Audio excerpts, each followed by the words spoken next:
Hello friends, welcome back to my channel. कैसे हो यार आप सब? आई होप सब फाइन होगा यार। फ्रेंड्स, जेई 2022 स्टूडेंट्स की तो कोई बात ही नहीं कर रहा। उनको तो जैसे हर कोई भूल ही गया है। हर कोई ड्रॉपर्स या मतलब जो इस साल जेई मेन है और उसमें मतलब पोस्टपोन कब होगा पेपर, ये क्या टिप्स एंड ट्रिक्स होगी।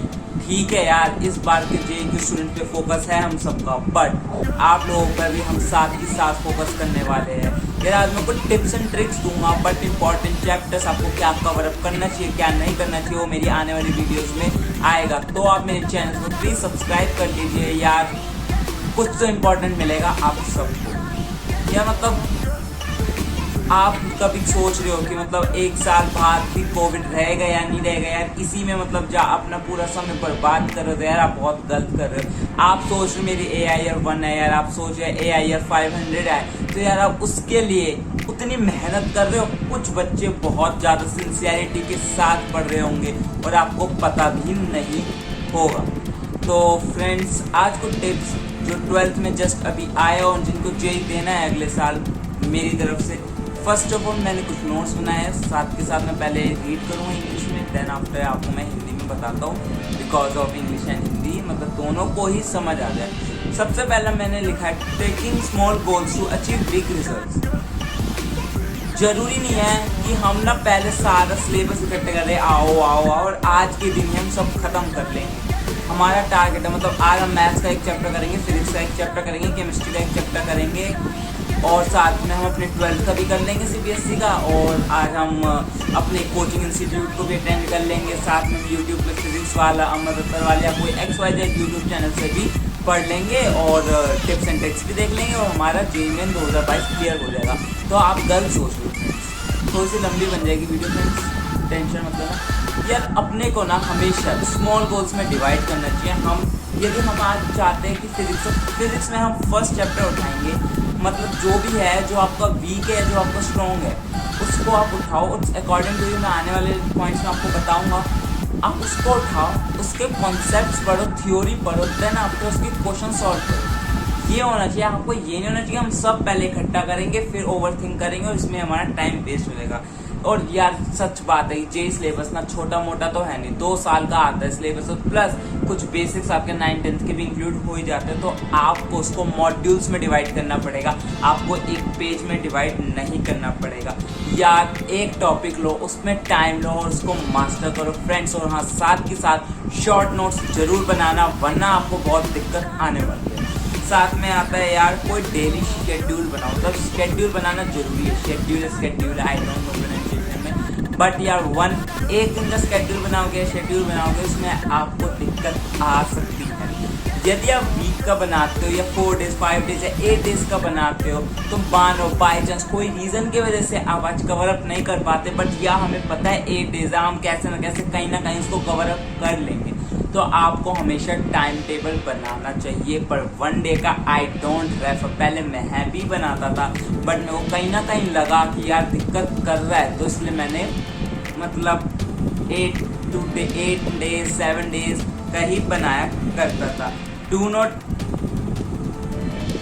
यार मतलब ज़्यादा किसी सब्जेक्ट को इग्नोर मत कर देना या किसी सब्जेक्ट को ज़्यादा टाइम मत दे देना, वो ही मैं पढ़ने वाला था। Do not neglect any subject और give excessive time to physics. यार आप ना फिजिक्स से डरते हो तो आप फिजिक्स को इग्नोर कर रहे हो। जैसे कि मैं अपने मतलब अभी इंजीनियरिंग की पढ़ाई है, तो उसमें कुछ सब्जेक्ट्स हैं जैसे कि मेरे को बहुत ज़्यादा डर लगता था, मैं उनको कभी कभी इग्नोर कर देता हूँ। बट हाँ, मैं गलत कर रहा हूँ, कुछ सब्जेक्ट मेरे फेवरेट है, उसको मैं एक्सेसिव टाइम देता हूँ। जैसे आप लोगों को केमिस्ट्री पसंद होगा, आप उसमें स्ट्रॉन्ग होंगे तो आप उसमें एक्सेसिव टाइम दे देते होंगे। या आपको केमिस्ट्री का या फिजिक्स का या मैथ्स का कोई एक टॉपिक समझ नहीं आएगा, आप उसी को लेके बैठ गए कि आप तो ये टॉपिक करो, तो ये आपकी टाइम की बर्बादी है। और यदि इग्नोर कर रहे हो तो वो भी एक तरीके से आपका फ्यूचर के साथ बर्बाद ही है। और सबसे पहले मैंने आपको बताया था कि आपको सबसे पहले कॉन्सेप्ट थ्योरी ही पढ़नी चाहिए और देन जाकर हमें प्रैक्टिस प्रॉब्लम करनी चाहिए। मेरे हिसाब से यदि आप कोचिंग इंस्टीट्यूट में हो तो आपको सबसे पहले मतलब टीचर ने पढ़ा ही दिया होगा थ्योरी। बाई चांस आपको कोचिंग इंस्टीट्यूट से भी समझ ना आए तो यूट्यूब को आप रेफर करोगे, क्योंकि कि यार समझ आ नहीं रहा बट हमें टेस्ट पेपर्स भी नहीं, तो मेरे हिसाब से वो करो। उसके बाद अपने कोचिंग इंस्टीट्यूट का यदि कोई मॉड्यूल है वो करो, वरना डायरेक्ट आप PYQ मतलब प्रीवियस ईयर क्वेश्चन का आप सॉल्व कर लो। आप लास्ट के 5 साल 10 साल के सॉल्व कर लो, फिर उसी चैप्टर के आप टेस्ट दो, आपको पता चलेगा आपकी मिस्टेक्स है। फ्रेंड्स, टेस्ट को इग्नोर मत करना। ये आपको मतलब जो भी मैं बता रहा हूँ ये आपको कॉन्सेप्ट्स को हेल्प करेगा अंडरस्टैंडिंग बेटर में। It helps in understanding concept better. If you are not able to solve problem, go through the theory again and until again till you get it.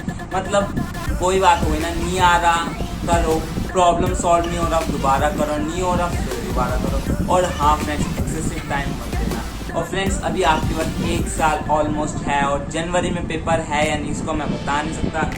मई हो रहा है, ऑलमोस्ट आपके पास 7 months है। 1 साल तो गलत हो गया, 7 मंथ्स है और आप 7 मंथ्स में कुछ कर सकते हो। तो आपको टाइम देना है और कोई भी टॉपिक को नहीं छोड़ना है, कोई भी टॉपिक को नहीं छोड़ना है, आपको ये याद रखना है। अब ये तो मैं बोल नहीं रहा कि 12th और 11th का सारा सिलेबस कर लो और आपके जेई में आ जाएंगे, मेरा कहने का मतलब ये नहीं है। आपको 11th 12th के वो टॉपिक्स करने हैं जो इम्पोर्टेंट है, मैं उनको कह रहा हूँ, लीव नहीं करना।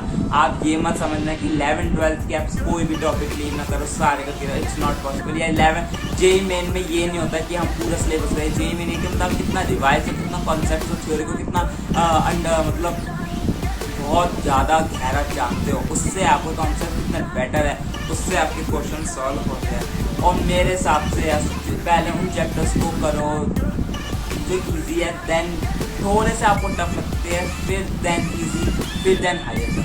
मेरे हिसाब से आपको ये होना चाहिए कि पहले इजी, फिर मीडियम टफ, फिर इजी, फिर मतलब हार्ड लगते हैं, फिर मीडियम, मतलब सच लाइक दैट आपको कुछ करना चाहिए। इजी इसलिए कह रहा हूँ ताकि आपको कॉन्फिडेंट आ जाए, और साथ में यदि कॉन्फिडेंट हमारा कुछ बिल्डअप होता है तो उसके बाद हम थोड़े से टफ में मतलब हमारी हिम्मत होगी करने की। ये मेरा इम्पॉर्टेंट पॉइंट है। और यार, लॉन्ग हार्स में पढ़ने के बीच में हमें कंसंट्रेशन रहना बहुत ज़रूरी है। हम ये नहीं चाहते कि हमारे इंस्टाग्राम, सोशल मीडिया, यूट्यूब पे XY अलग चीज़ों पे ध्यान चले जाए। प्लीज़ आप उसका ध्यान रखना। तो और पढ़ते पढ़ते लंबा आप पढ़ रहे हो, 3-4 घंटे आप मान के चल रहे हो कि हाँ मैं 8 से 12 पढ़ने वाला हूँ रात को, या शाम को मैं 5 से 9 पढ़ने वाला हूँ, या दिन में मैं 9 से 1 पढ़ने वाला हूँ, और उसमें आप मतलब लगातार पढ़ रहे हो, तो यार मैं पढ़ तो लोगे बट यार उसके बाद आप इतना थक जाओगे और आपको कंसंट्रेशन बैठेगा ही नहीं।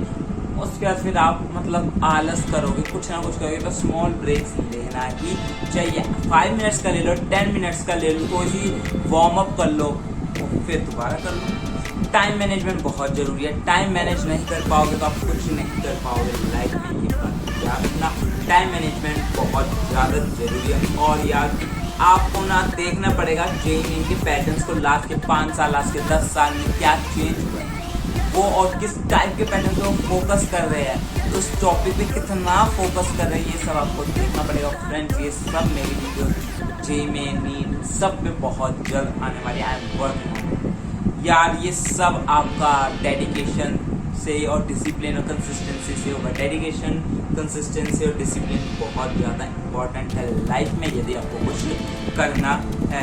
यार, आपका प्रॉब्लम सॉल्विंग रोज की रोज होनी चाहिए। कुछ ना कुछ आप प्रॉब्लम सॉल्व कर रहे हो, इससे आपकी प्रॉब्लम सॉल्विंग एबिलिटी बढ़ेगी और मतलब जेईई मेन के वक्त आपको बहुत ज़्यादा होगा। यदि आप एक दिन में भी 3 से 10 क्वेश्चन सॉल्व करते हो, मैं मोस्ट प्रोबेबली मानता हूँ 15 क्वेश्चन सॉल्व कर ही देते हैं, तो 15 इंटू आप 30 करो, 450 क्वेश्चन पर मंथ, और आप 12 इंटू 7 कर लो। आपको देखना नंबर ऑफ क्वेश्चन आपकी कितनी प्रैक्टिस हो जाएगी। तो यस, तो आप मतलब यार आपकी परसेंटाइल मार्क्स आने की बहुत ज़्यादा चांसेस है। और साथ में मैंने बोला है कि नोट्स जरूर निकालना, शॉर्ट नोट्स जरूर होने चाहिए, और इम्पॉर्टेंट पॉइंट, शॉर्टकट्स, फॉर्मूला, ये सब आपको लिखने होते हैं। उसमें रिएक्शंस, मिस्टेक्स आपने क्या की जो आपकी हेल्प करेगी। और यार, कोचिंग क्लासेस आप दे रहे हो तो यार आप मत समझो कि यार आपके तो फर्स्ट वन मम्मी पापा का बहुत इंपॉर्टेंट पैसा गया, और सेकेंड यार आप उसमें डिसिप्लिन नहीं रखोगे तो आपको समझ के आएगा। आप यूट्यूब से कर रहे हो तो आप कोचिंग क्लासेस जा भी रहे हो। आप यदि यूट्यूब से देख रहे हो कोचिंग क्लासेस को छोड़ के, तो आप यूट्यूब को छोड़ोगे फिर और कुछ देखोगे उसके किसी चीज़ के, जो बहुत ही ज़्यादा गलत है। और जो मतलब आपके कहते हैं कोचिंग इंस्टीट्यूट्स के टेस्ट असाइनमेंट सब टाइम पे करो और कोशिश करो उन पर अच्छा स्कोर करने के लिए। और यार रिवाइज टॉपिक्स करते रहना, हर हफ्ते में एक दिन आपका रिवाइजिंग डे होना चाहिए। जैसे कि मैंने कहा कि जेईई मेन हमारा सिलेबस कंप्लीट करने का होता है, हमारा ये होता है कितना कॉन्सेप्ट हमारे क्लियर है, कितने क्लियर जब होंगे जब आप हमारे माइंड में रिटेन होंगे। माइंड में रिटेन जब भी होंगे जब आप रिवीजन करोगे एटलीस्ट 5 into 6 टाइम्स, मतलब 30 टाइम्स रिवीजन होनी चाहिए, ऐसा नहीं है 5 into 6 टाइम्स। तो रिवीजन होनी चाहिए। तो मैं संडे टू संडे करता था, आपकी उस पे है कि आप कैसे करो। जिस दिन आपका फ्री डे लगता है आप उस दिन कर सकते हो, क्योंकि जेईई मेन में यार बहुत ज़्यादा टाइम रिक्वायर्ड है। टाइम मैनेजमेंट बहुत ज़्यादा इम्पोर्टेंट है। कोई टॉपिक समझा, उसके बाद प्रॉब्लम सॉल्व करा, और ऐसे करने पे हमारे पुराने कॉन्सेप्ट पर सारे हम भूल गए। मानो आपने कोई नया टॉपिक करा है, मानो आपने केमिस्ट्री में ऑर्गेनिक उठाई, तो आप बाय चांस मैथ्स का कोई टॉपिक कर रहे थे, वो आपका मतलब फेड हो गया, मतलब भूल गए कुछ समय बाद, तो कुछ समय बाद आपको करना जरूरी है। यार आपको अपना परफॉर्मेंस टेस्ट में और आप कितना लर्न हो, कितना अंडरस्टैंड करो, ये आपको मतलब week to week, day to day analysis करना पड़ेगा, ताकि आप जिस दिन पेपर दो आपको अपना एनालिसिस पता हो, आपको पता हो मैं कहाँ वीक हूँ, कहाँ स्ट्रॉन्ग हो, और जहाँ वीक हो वहाँ अपने आपको और टाइम देके स्ट्रॉन्ग कर पाओ जितना हमारे पास लिमिटेड अमाउंट ऑफ टाइम है। येस, हमारे पास लिमिटेड अमाउंट ऑफ टाइम है, अनलिमिटेड अमाउंट ऑफ टाइम नहीं है। या जब भी आप डिप्रेशन में फील कर रहे हो तो मैं क्या करूँ, आप डिप्रेशन से क्या करो, कुछ नहीं कर सकते। इस वक्त कोविड वैसे चल रहा है और आप पहले ही मतलब दुनियादारी ने डिप्रेशन फैला रखा है। यदि आप जेईई मेन की वजह से भी डिप्रेस हो रहे हो तो आप मेडिटेशन कीजिए। मेरी लास्ट शॉर्ट वीडियो से लास्ट मेरी जो वीडियो आई थी उसमें आप देखो, मैंने बताया कि डिप्रेशन कैसे। यार सबसे पहले किसी सब्जेक्ट को जानने से पहले हमें उसके बारे में पता होना चाहिए क्या है। मैं जैसे आपको प्रिपरेशन स्ट्रैटेजी फिजिक्स के लिए बताऊं तो आपको पता होना चाहिए क्या एनालिसिस चल रहा है, क्या डोमेन चल रहा है सब्जेक्ट में, कितना परसेंट 11th आ रहा है, कितना परसेंट 12th आ रहा है, कौन से चैप्टर में कौन से टॉपिक्स इंपॉर्टेंट है। मैं बार बार रिपीट कर रहा हूँ, ये चीज़ आपको पता होनी चाहिए। आपको पता होगा कि हाईलाइट करेंगे टॉपिक, ये ज़्यादा इंपॉर्टेंट है, ये कम इंपॉर्टेंट है। आप कुछ परसेंट डोमेन बना पाओगे और कुछ इंपॉर्टेंट टॉपिक्स फिजिक्स में like thermodynamics, optics, electrodynamics, modern physics and mechanics बहुत ज़्यादा इंपॉर्टेंट। तो आप इनको फर्स्ट ऑफ ऑल करके आप इनसे रेफरेंस लेके आप इन पे ज़्यादा प्रैक्टिस कर सकते हो, इन पे ज़्यादा टाइम डिवोट कर सकते हो, ताकि आपके अच्छे नंबर आए। और